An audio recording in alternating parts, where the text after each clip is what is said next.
Ni salama. Inanikumbusha Mercedes Benz yangu iliyokaa hapo nje. Ndio, hapo ndo umeingia nayo leo. Kwa sababu salama ni one of the song ambayo imebadilisha vitu vingi sana, so shout out to mzee mzima Nasibu Abdul popote anaponisikia. Lakini unaweza usiamini hiyo salama track moja imebadilisha mambo mengi na hustling zingine. Kwa hiyo inanikumbusha kwamba ni one of the best collaboration yangu ambayo imeweza kupick number ambazo tangu since when I was born to the music. Tangu nimeanza muziki sija ku shut down na hizo number. Ukiangalia video sasa hivi na takriban mwaka miezi 9 ndio miezi 10 mwaka ina over 30 million views.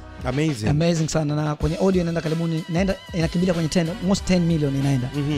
Numbers ambazo hujawahi kuhit before. Tangu ukifuatilia kwenye playlist yangu nyimbo zangu since when I was born, kwenye naanza muziki nazaliwa sija ku shut down hizo number. Kwa hiyo nimshukuru Nasib, nishukuru mafans ambao wameweza kusupport kazi yetu, the whole directors ambao waliparticipate kwenye project, producers to keys, mix and mastering alifanya Liza, graphics alifanya Jabi Fox, na team watu wengine wote, modeling, watu stylish kama kina Noeli, Makodi.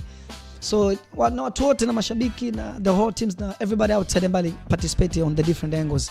Matunda alizaa na imekuwa collab yangu kubwa ambayo imepenyesha sehemu nyingi na naendelea kupenya kwa sababu ya salama, lakini so far najua mwaka huu tutachapa dude jingine mimi na mzee. Ndio kwa sababu we must. Tegemea hiyo. Na hiyo ni order kutoka kwa mzee mwenyewe. Si mmoja jambo linaisha. Mimi na mzee tuna shida.